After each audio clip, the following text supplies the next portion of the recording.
이론 압축 강의 물권 소유권 보고 있고요. 아주 중요한 소유권 취득 중에 점유 취득시효, 취득시효에 대한 소유권 취득 보고 있습니다. 그 중에 이제 부동산 점유 취득시효.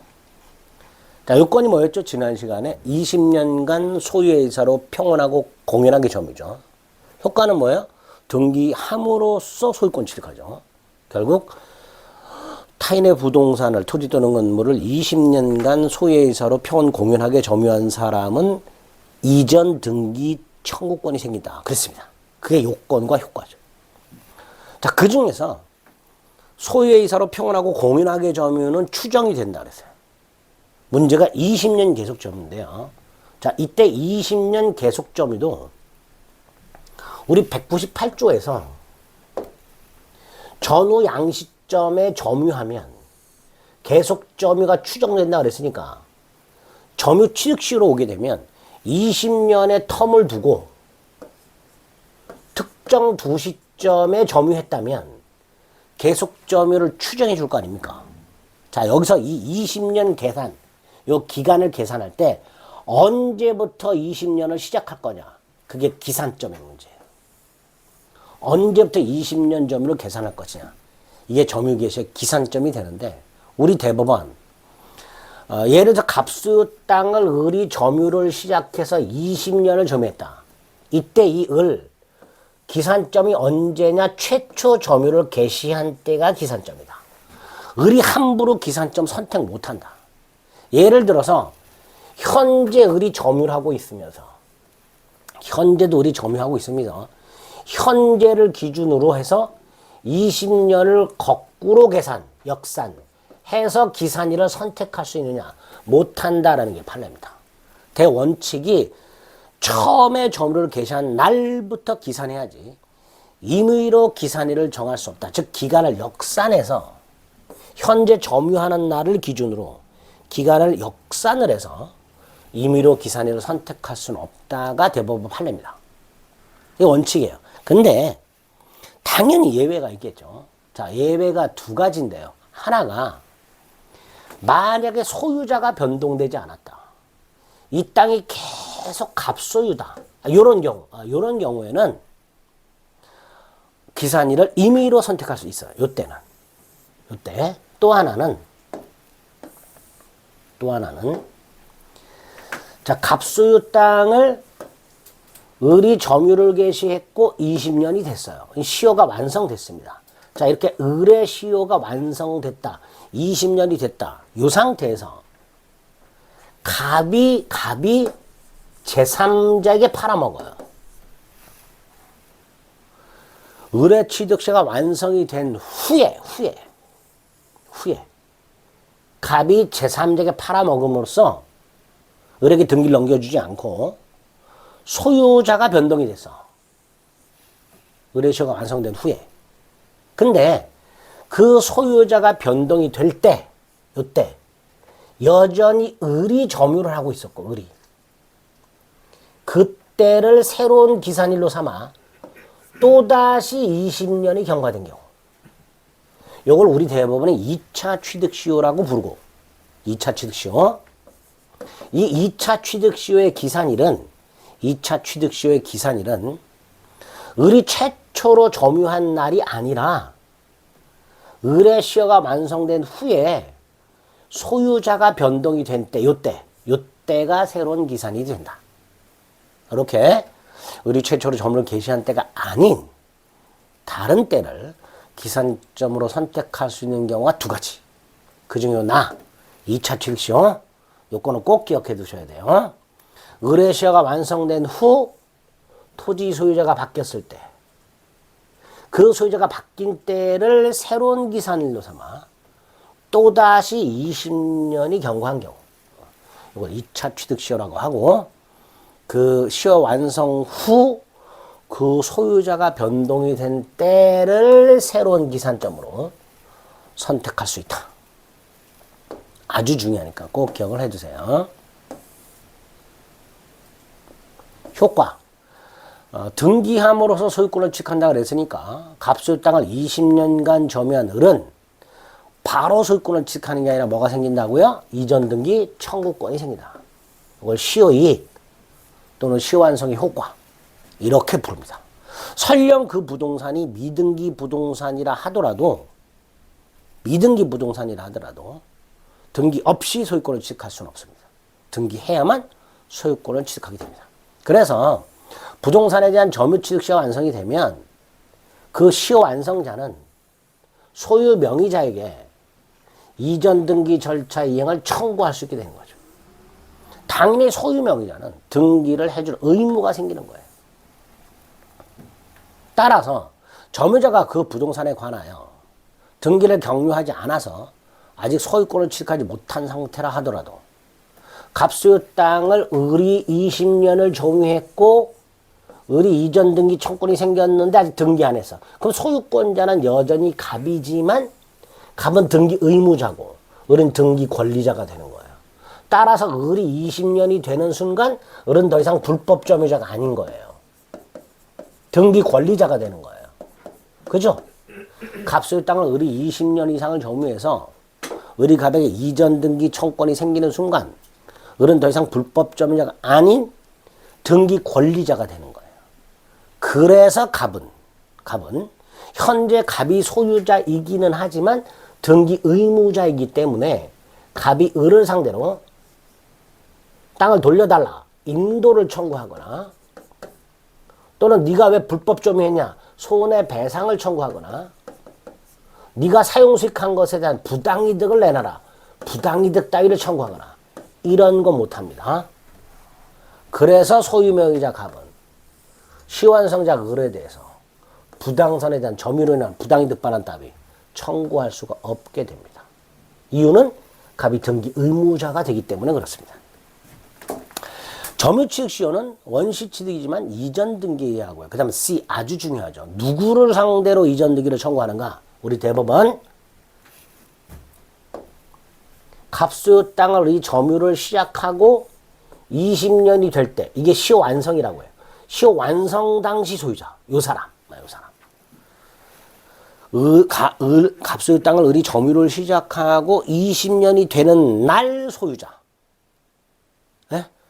취득시효기간 완성 당시 소유자. 20년이 되는 날 소유자. 이 사람을 상대로 이전등기를 청구하는 거예요. 그럼 잘 보세요. 을이 점유를 개시했고 이게 20년이 되는 날이에요. 근데 그 사이에 을이 아직 20년이 되기 전에 갑이 병한테 팔았어요. 그럼 20년이 되는 날 소유자는 병이니까 병을 상대로 이전등기 청구할 수 있겠죠. 반면에 을의 시효가 완성이 된 후에 갑이 병한테 팔았어요. 그럼 이 병은 20년이 되는 날 소유자가 아니잖아요. 그럼 당연히 병을 상대로 이전등기를 청구를 못한다. 이렇게 나눠지는 거예요. 그죠? 그래서 또 다음 거 을의 취득시효가 완성됐다는 사실을 알면서도 갑으로부터 부동산을 사서 소유권 등기한 병. 을이 먼저 시효가 완성이 됐고 갑소유 땅을 을이 점유해서 20년이 됐고 그죠? 그 사실을 알면서도 갑과 거래해서 새롭게 소유권을 취득한 병. 적극 가담하지 않는 한 병이 소유권을 취득하는 거예요. 따라서 이 병은 갑의 의무, 갑의 을에 대한 의무, 뭐죠? 이전 등기 의무를 병은 승계한다고 볼 수 없으니 병에게는 취득시효를 주장 못한다. 이렇게 되는 거죠. 자, 이전 등기 적권의 상대방이 누군지를 정확하게 기억하셔야 됩니다. D. 자, 점유 취득시 완성을 원인으로 한 소유권 이전 등기 청구는 채권적이라고 그랬죠. 따라서 원칙적으로 10년의 소멸시효가 걸리겠죠. 그러나 그 시완성자가 점유하고 있으면 부동산 매수인과 마찬가지로 소멸시효는 중단됩니다. 문제가 점유를 넘겨준 경우예요. 갑소유 땅을 20년간 점유한 을이 등기하지 않은 채 미등기 전매를 해요. 갑소유 땅을 20년간 점유한 을이 소유권 등기하지 않은 채 미등기 전매를 해서 정에게 점유를 넘겨줘. 정에게. 그럼 이 을은 점유를 상실하게 됐죠. 그러면 그때부터 10년의 소멸시효가 걸린다. 이게 판례입니다. 그때부터 10년의 소멸시효가 된다. 10년간 행사하지 않으면 소멸시효가 완성된다라고 얘기합니다. 자, 여기까지가 이제 기본적인 요건과 효과예요. 그리고 이제 리얼. 구체적으로 여기 이제 사례 형태로 나올 수 있는 건데, 점유취득시가 완성된 후의 법률 관계. 갑소유 땅을 을이 20년 이상을 점유했다. 이런 식으로 문제가 시작이 돼요. 갑소유 땅을 을이 소유의 이사로 평온하고 고연하게 20년 이상을 점유하였다. 이런 식으로 나와요. 그럼 을의 시효가 완성된 거잖아요. 자, 여기서 A. 시효완성자 을이 자기 이름으로 등기하지 않고 제3자에게 점유를 넘겨줬다. 좀 전에 말씀드린 대로 을이 미등기 전멸해서 정에게 점유를 넘겨준 경우, 여기서 을의 이전 등기 청구는 그때부터 10년의 소멸시효가 된다 했죠. 두 번째 이 정. 등기를 넘겨받아야 되겠죠. 이때 정이 갑에게 직접 내가 시효 완성됐다. 가 아니라 을의 시효 완성을 주장하여 정이 나한테 직접 등기 넘겨달라. 이런 것 청구를 못하죠.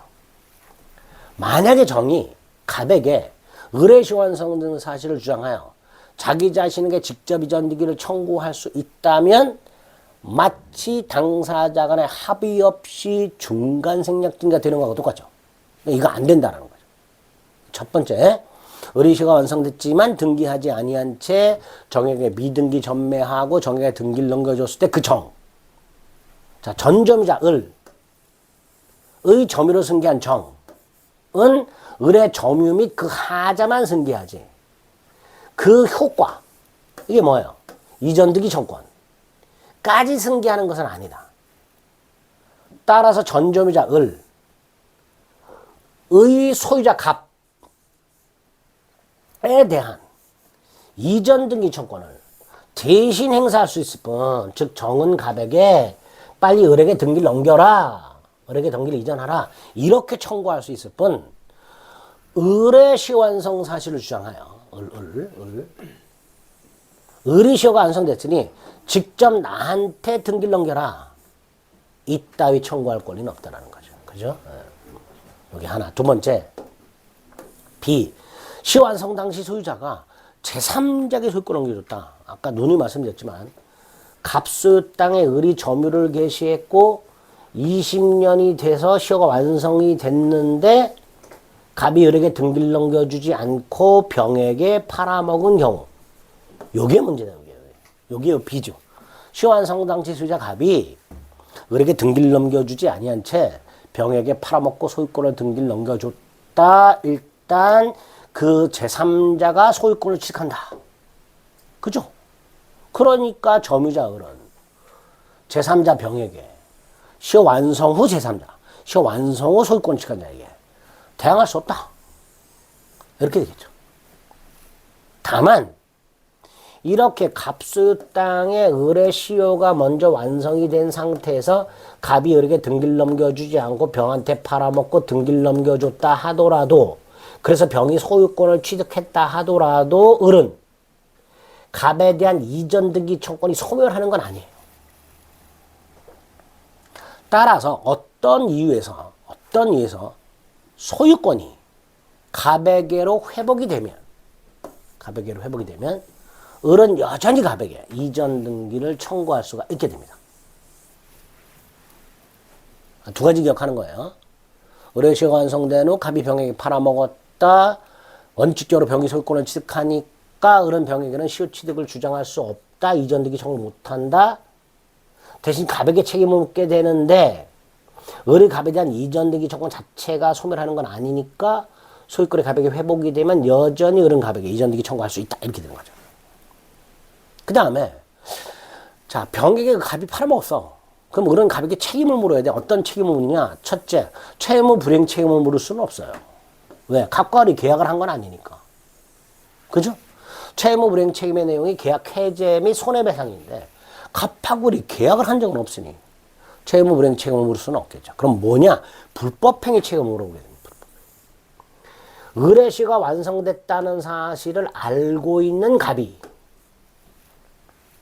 등기를 넘겨줘야 될 갑이 병에게 팔아먹었다. 을에 대한 불법 행위가 된다라는 게 판례예요.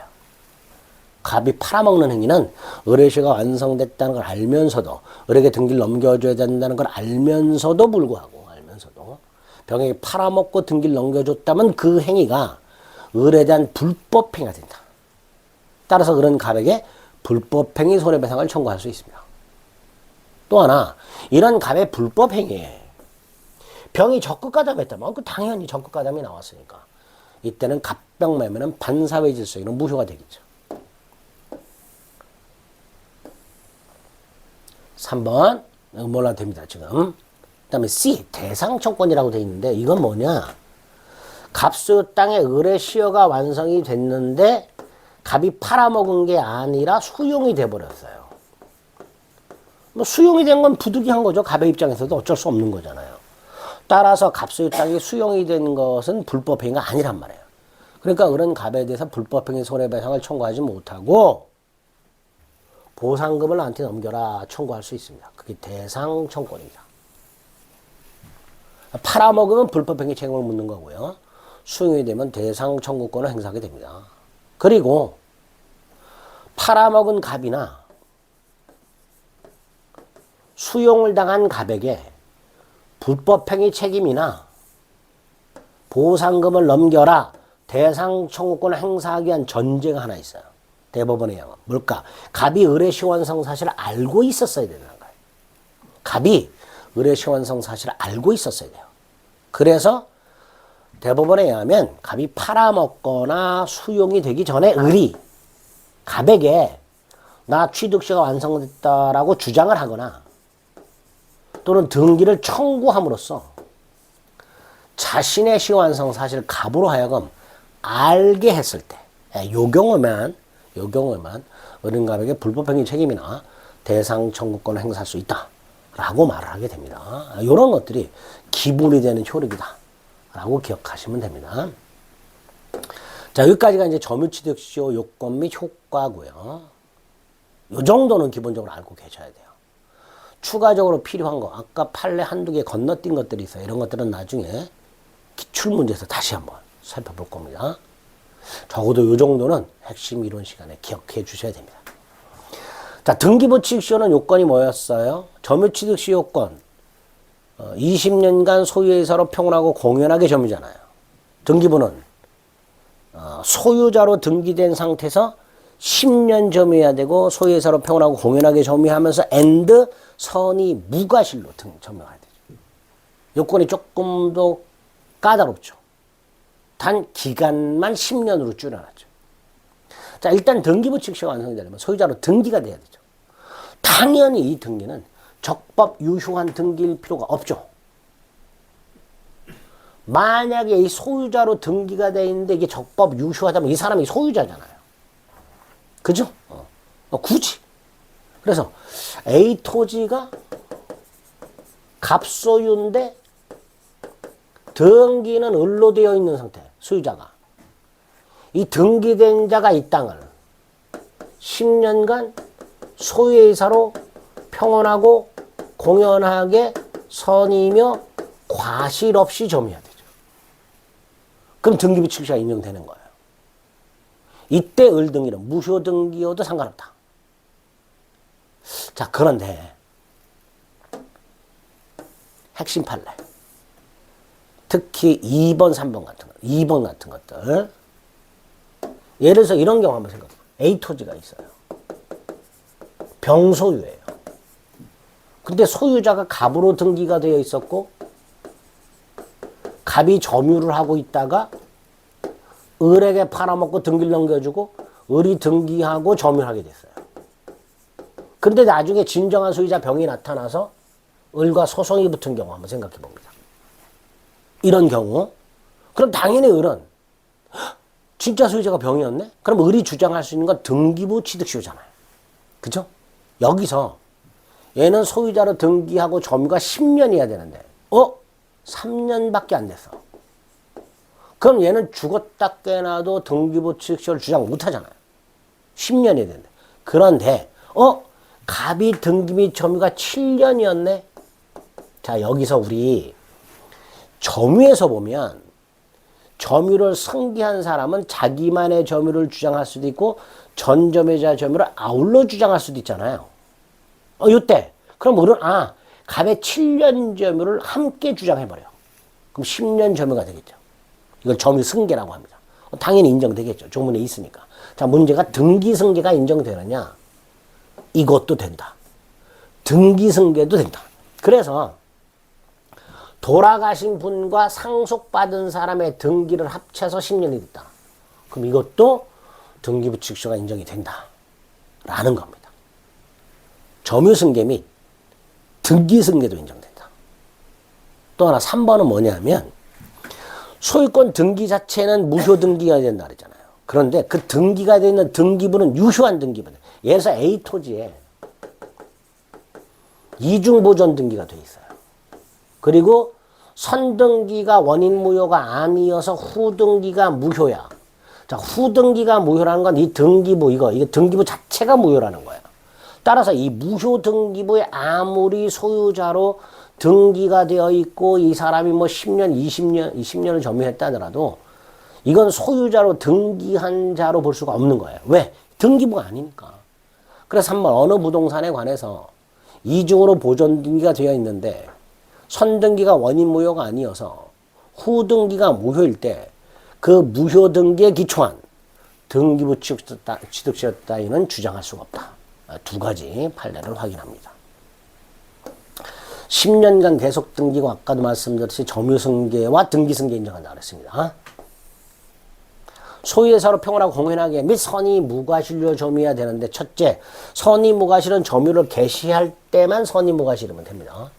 10년 동안 계속 선의무과실일 필요는 없습니다. 또 197조 1항에 하면 소유의사로 평온공연 선의까지는 추정해 줍니다.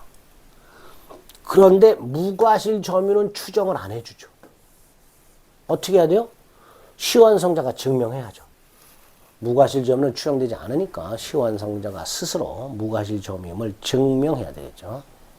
점유승계도 인정한다 그랬습니다. 등기승계 및 점유승계를 인정한다. 자, 밑에 판례는 나중에 문제에서 볼 겁니다. 자, 등기부 취득시효가 완성이 되면 점유취득시효와는 달리 이미 등기가 되어 있으니까 바로 소유권을 취득하는 거예요. 그러니까 등기부 취득시효를 원인으로 하는 이전등기 청구는 생길 여지가 없죠. 이전등기 청구는 점유취득시효일 때 생기는 거예요.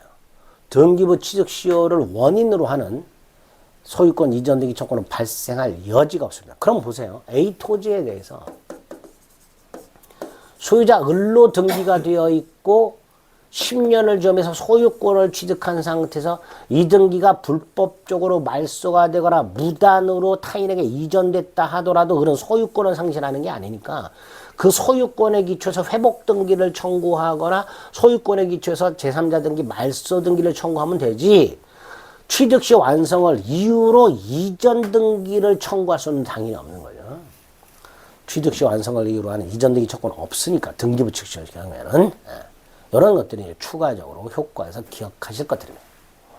점유취득시효 전 등기부 취득시효 전 소유권을 취득했을 때 그 효과는 점유를 개시한 때로 소급해서 효과가 생깁니다. 조심할 거는요. 점유취득시효는요. 등기해야 소유권을 취득해요. 등기해야 소유권을 취득하는 효력이 발생해요. 다만 그 소유권을 취득하는 시기를 소급시킬 뿐입니다. 등기해야 소유권 취득의 효력이 발생하고 두 번째, 소유권을 취득한 시기가 점유를 개시한 때로 소급한다. 이렇게 기억하시면 됩니다. 다만 그 소급표가 제한되는 경우가 있어요. 대표적인 게 과세관청입니다. 갑소유 땅을 을이 20년을 점유한 상태에서 등기하지 않고 있었는데 갑이 세금을 체납해서 압류가 됐더라. 그리고 을이 등기한 상태에서 과세관청을 가서 20년 전부터 내 거였다. 갑이 세금 체납했는데 왜 내 걸 압류했냐? 소급표 주장할 수 있냐? 못한다. 과세관청에 대해서는 소급표 주장 못한다. 못한다. 미은 또 요거 갑소유 땅에 을이 시효가 완성이 된 상태에서 갑이 돈을 빌리면서 저당권을 설정해 줬다. 갑이. 그리고 을이 소유권 등기를 넘겨받았다. 이때 저당권은 소멸하지 않습니다. 그래서 이 저당권자가 갑이 돈을 안 갚으니까 경매를 넣으려고 그래. 을이 소유권을 방어하기 위해서 대신 갚아. 그리고 갑에게 얘가 내가 네 대신 돈 갚았다. 나한테 갚아라. 구상권이라고 부르죠. 이런 거 행사할 수 있느냐? 없다. 없다. 원소유자 갑이 취득시효 완성 후에 소유권 등기하기 전에 땅을 제3자에게 저당권을 설정해줬다. 제한물권. 그 취득한 제3자. 이 사람은 정당하게 권리 취득한 거니까 이 사람에게 소구표를 들어서 대항할 수는 없다. 소구표 제한되는 거죠. 그래서 그런 저당권이 등기된 땅을 취득하는 거죠. 나아가 갑이 돈을 빌리면서 병역에 설정된 저당권에 대해서 을이 대신 갚았다 하더라도 자신의 소유권을 지키기 위한 행위니까 갑에게 내가 대신 갚았으니 나한테 갚아라. 이런 거 행사할 수도 없다. 이렇게 되겠죠. 그런 식으로 판례로 소구표가 제한된다는 거 확인하시면 되고요. 시효이기의 포기는 별거 없어요. 이전등기 조건을 포기하는 거예요. 그죠? 나중에 문제에서 확인하시면 되겠습니다. 여기까지가 부동산 취득시효다. 동사는 두 가지가 있다 그랬죠. 10년짜리가 있고 5년짜리가 있는데 5년짜리는 선의 무과실까지를 필요로 합니다. 선의 무과실이 필요 없는 게 10년짜리고요. 선의 무과실까지 있다면 5년짜리입니다. 동산 점유취득시효다. 조문 간단히 확인하시면 됩니다. 취득시효 기간 진행 중단 정지. 이거 우리 시험에 나오면 안 되는데 최근에 한번 나온 적이 있죠. 부동산에 대한 압류, 감류라고 되어 있는데요. 압류나 감류는 채권 소멸시효 중단이에요. 중단 사유예요. 근데 그 소멸시효 중단 정지를 취득시효 중단 정지에 준용한단 말이에요. 적용을 한단 말이에요. 그러니까 갑소유 땅을 을이 점유하고 있었는데 이 갑소유 땅이 압류 또는 감류가 되면 을의 취득시효가 중단 또는 정지되느냐의 문제가 생기는 거예요. 압류, 감류는 소멸시효 중단 사유니까. 근데 우리 대법원 부동산에 대한 설령 을이 점유하고 있는 부동산이 압류 또는 감류가 되었다 하더라도 을의 취득시효가 중단되거나 정지되지는 않는다. 요거를 최근에 시험에 낸 적이 있습니다. 뭐 결론만 기억을 해두시면 되겠습니다. 소멸시효 중단 정지 자체가 우리 시험범위가 아니기 때문에 나머지는 됐고요. 자, 그 다음에 이제 법률 규정의 소유권 취득의 무주물 선점, 유실물 습득, 매장물 발견, 조문 간단히 기억하시면 됩니다. 무주, 주인이 없는 물건에 그 물건이 동산이더라 소유의 사로 점유한 자가 소유권을 취득한다. 반면에 무주의 부동산은 국유로 합니다. 두 가지 기억합니다. 무주의 동산, 소유의 사로 점유한 자가 소유권 취득. 무주의 부동산 국유. 유실물, 잃어버린 물건. 일단 공고를 합니다. 소유자를 찾아야죠. 6달이 지난 소유자가 안 나타나. 그럼 습득자가 소유권을 취득합니다. 이게 유실물의 습득입니다. 땅 파다가 물건이 나왔어요. 매장물. 그 매장물도 공고하고 1년 내 소유자가 나타나지 않으면 발견한 사람이 소유권을 취득하는데 특히 갑소유 땅에서 을이 발견한 경우는 어떻게 되느냐. 이때는 땅 소유자와 발견자가 절반씩 취득하다. 이렇게 되어 있습니다. 다만 무주물이든 유실물이든 매장물이든 문화재, 요 학술, 기계, 고고의 중요한 재료가 되는 물건 이퀄 문화재. 이건 국가유산기본법이라는 게 따로 있어요. 국유예요. 그리고 습득자 발견자가 국가에 보상을 청구하게 되어 있습니다. 뭐 이런 식으로 확인하시면 되겠습니다. 조문만 확인하시면 돼요. 그 다음에 이제 첨부라는 게 나왔습니다. 첨부라는 건 부합포나 가공 세 가지인데요. A라는 물건, 갑소유 A 물건이 있고요. 을소유 B 물건이 있어요. 이 두 개가 합체가 돼요. 이걸 부합이라고 합니다. 새로운 물건이 만들어져요. 두 번째, 갑소유 A 물건과 을소유 B 물건이 섞여. 이걸 혼화라고 합니다. 그래서 새로운 물건이 만들어져요. 세 번째, 값소유 A 물건에 을이 노력을 들여, 노동력, 노력. 그래서 새로운 물건이 만들어졌어. 이걸 가공이라고 합니다. 그러면 기존 물건은 사라지고 새로운 물건이 만들어지잖아요. 이런 걸 첨부라고 하는 거예요. 소유자가 다른 물건, 소유자가 다른 두 개의 물건이 합체가 되거나 섞이거나 남의 물건에 노력을 들여서 기존의 물건은 사라지고 새로운 물건이 만들어지는 현상, 이걸 첨부라고 합니다. 이때 새로운 물건의 소유권을 누가 취득하느냐? 이걸 규정해 놓은 게 부합, 혼화, 가공이에요. 그 중에 혼화하고 가공은 동산에만 적용, 동산. 그래서 공인중개사점에서 거의 안 나오고요. 부합을 위주로 출제를 하는 거예요. 혼화하고 가공은 조문만 확인하시면 되고요. 부합이 문제가 되는데 이 부합은 부동산에 부합되는 경우와 동산끼리 부합되는 게 있어요. 부동산에 물건이 부합되는 경우와 동산끼리 부합되는 경우가 있는데 당연히 동산끼리 부합되는 경우도 중개사 시험에서는 잘 안 나오겠죠. 그럼 결국 요게 핵심이 되는 거예요. 부동산에 물건이 부합하는 경우. 자, 의 소유자를 각각 달리하는 수 개의 물건이 결합해서 하나의 물건이 되는 게 부합인데 그 부합된 물건을 누가 소유권을 취득하느냐? 그 중에서도 256조 부동산에 물건이 부합했다. 갑소유 땅에 을이 나무를 식재했다. 갑소유 건물에 을이 증축을 했다. 이런 것들. 갑소유 건물에 을이 엘리베이터를 시설했다. 이런 것들. 이런 것들이 누구 거냐? 누구 거냐? 부동산 소유자는 그 부동산에 부합한 물건의 소유권을 취득한다. 아, 이게 원칙이구나. 갑소유 땅에 을이 나무를 심었네. 갑소유. 갑소유 건물에 을이 증축했네. 갑소유. 갑소유 건물에 을이 엘리베이터를 설치했네. 갑소유. 이렇게 되는 거예요. 그게 원칙이 되는 거예요. 자, 이때 그 부동산에 부합하는 물건은 엘리베이터와 같은 동산뿐만 아니라 부동산도 됩니다.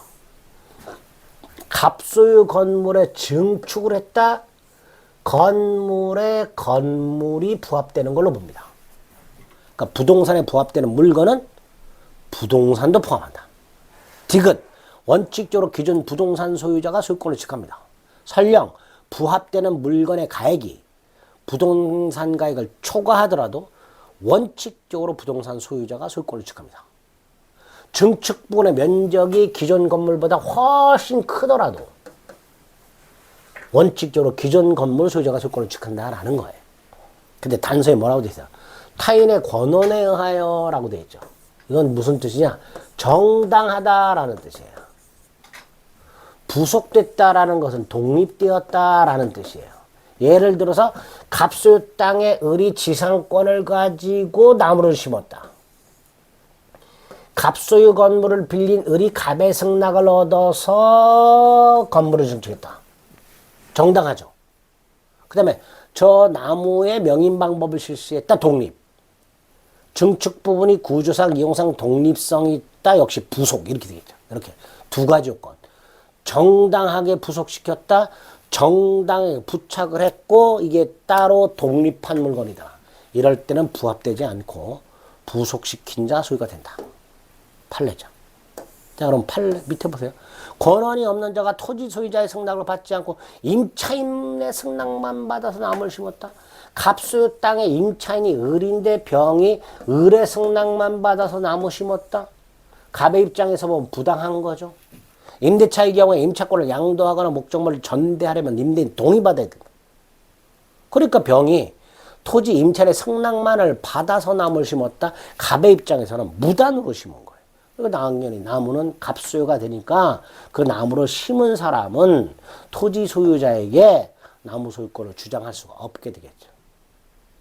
리을 증축. 갑소유 건물에 을이 증축했다. 원칙. 증축 부분은 갑소유 이렇게 되겠죠.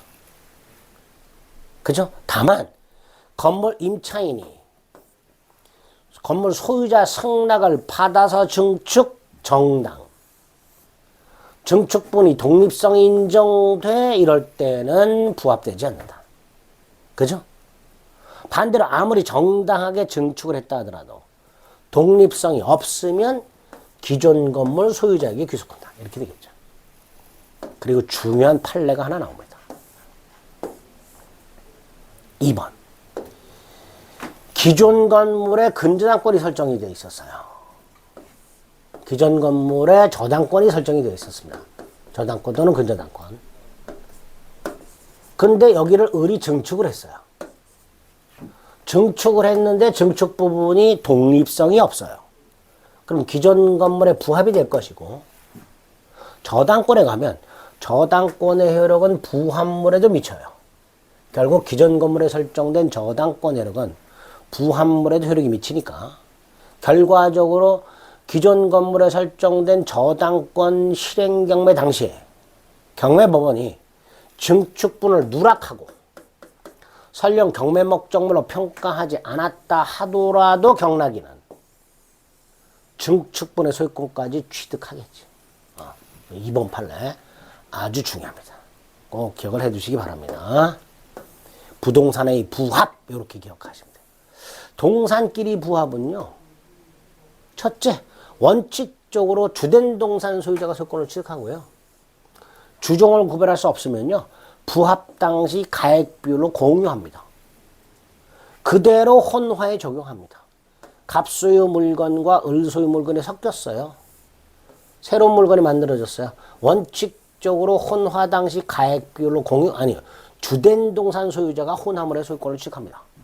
그게 원칙. 다만 주종을 구별할 수 없을 때는 혼화 당시 가액 비율로 공유하겠죠. 갑소유 동산. 을이 노력을 들여서 새로운 물건을 만들었을 때, 이 가공물. 원칙 재료주의, 갑소유. 다만 가공으로 인한 가액의 증가가 현저히 다액일 때는 가공자 소유. 이렇게 됩니다. 첨부에 부합호나 가공 세 가지가 있고, 그 중에 특히 부합 중에 부동산의 부합만 조심해 주시면 됩니다. 그럼 첨부 효과가 나왔는데, 간단하게 생각해 보세요. 갑소유 A 물건과 을소유 B 물건이 합체가 돼서 C 물건이 되었고, C 물건이 만약에 갑소유가 됐다. 그럼 당연히 을은 갑에게 보상을 청구할 수 있어야죠. 또 갑소유 A 물건의 병이 권리가 있었다. 근데 A 물건은 사라졌으니까 병의 권리도 사라진 거잖아요. 그러니까 당연히 병도 갑에게 뭐 할 수 있다? 보상을 청구할 수 있다. 이렇게 되겠죠. 첨부 효과 중에서 206조 1항 2항 이거 신경 쓰지 마시고 나오지도 않으니까 보상 청구권만 기억하시면 돼요. 첨부로 인하여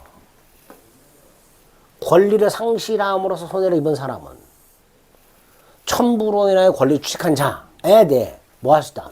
보상을 청구할 수 있다. 대표적인 2번 판례입니다. 자, 2번 판례는 갑 건축주, 을 건축회사, 건물 신축, 도급계약, 그리고 을이 병, 건축자재상.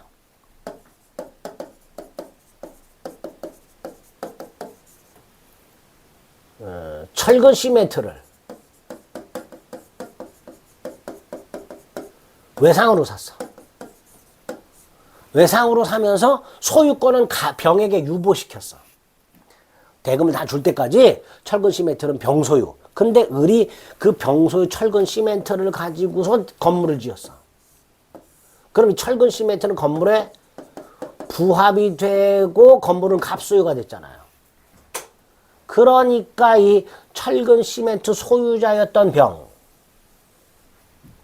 그 자신 소유 철근 시멘트가 갑소유 건물에 부합이 됨으로써 소유권을 상실했으니까 을에게 대금을 청구하는 것과 별개로, 철근 시멘트 대금을 청구하는 것과 별개로 갑에게 보상 청구권이 인정되니까 이게 문제가 되는 거죠.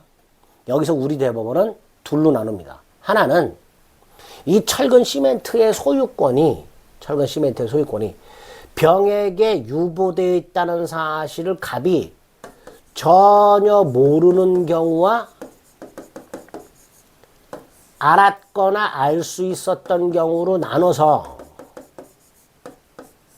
철근 시멘트가 병에게 소유권이 유보되어 있다는 사실을 전혀 모르고 있었던 갑에게는 보상을 청구를 못한다. 선의 무과실, 보상 청구 못한다. 따라서 갑이 알았거나 알 수 있었을 경우에 한하여 보상 청구했다. 이렇게 되겠죠. 자, 매도인이 건축 자재상이고요. 제3자가 건축주고요. 매수인이 건축업자입니다. 이렇게 매칭을 시켜서 판례를 이해하셔야 됩니다. 첨부하래서 이게 아주 어렵고 최근에 자주 등장하는 판례가 됩니다. 자, 이렇게 소유권 취득과 관련해서 법률 규정에 의한 소유권 취득을 쭉 살펴봤습니다. 취득 시효와 첨부 중에 부합, 그중에 부동산의 부합, 이게 핵심이라 그랬습니다. 소유권의 효력 및 공동소유는 또 시간을 좀 달리해서 살펴보도록 하겠습니다.